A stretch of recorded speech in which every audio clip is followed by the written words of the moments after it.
নমস্কার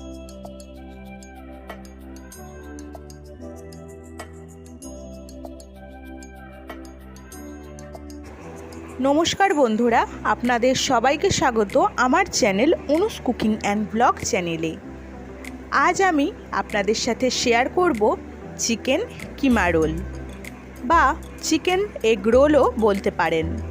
বাড়িতেই কয়েকটি উপকরণ দিয়েই একদম রেস্টুরেন্ট স্টাইলে তৈরি করতে পারবেন। তো চলুন আমি কিভাবে তৈরি করি সেই রেসিপি আজ দেখাবো। লাইক কমেন্ট শেয়ার করতে কিন্তু ভুলবেন না। প্রথমে রোলের জন্য আমি একটি পাত্রের মধ্যে 2 বাটি ময়দা নিয়েছি। ময়দার উপরে লবণ, অল্প চিনি আর 2 চামচ সাদা তেল দিয়ে ভালোভাবে মাখিয়ে নিয়ে অল্প অল্প জল দিয়ে এগ রোলের ডোটা মাখতে থাকবো।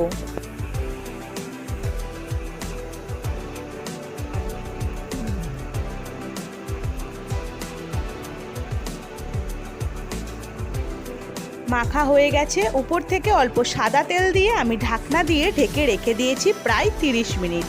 30 মিনিট পরে আমাদের রোলের ডো একদম তৈরি। ভালোভাবে আরেকটু মেখে নিয়ে পরোটার মতো বড় বড় লেচি তৈরি করে নেব। এখানে আমি বড় বড় 4টে লেচি তৈরি করে নিয়েছি। তেল দিয়েই আমি বেলবো, তাই বেলুন চাকির মধ্যে তেল দিয়ে ভালোভাবে গোল করে আমি রোলের রুটিটা বেলে নিচ্ছি।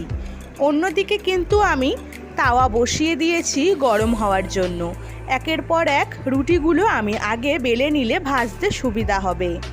আমি এখানে নিয়েছি 4টে ডিম আর ছোট ছোট পিস চিকেনের কিমা।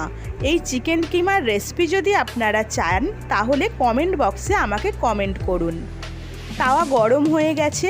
উপরে রুটি দিয়ে ওপর থেকে একটু উল্টে পাল্টে সাদা তেল ছড়িয়ে দেব।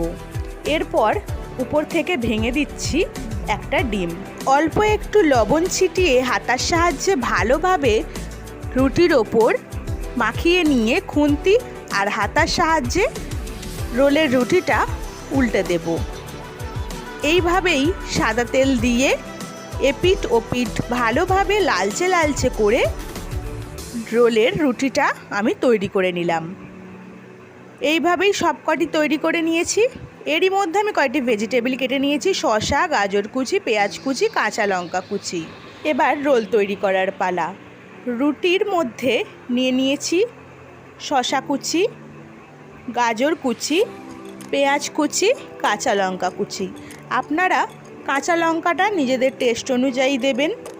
উপর থেকে দিয়ে দিচ্ছি বিট লবণ আর সেই টুকরো করে চিকেন কিমা। উপর থেকে টমেটো সস ছড়িয়ে দিয়ে ভালোভাবে রোল করে নিচ্ছি।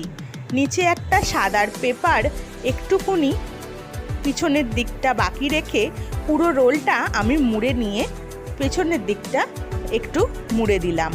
তৈরি হয়ে গেল আমাদের চিকেন এগ রোল।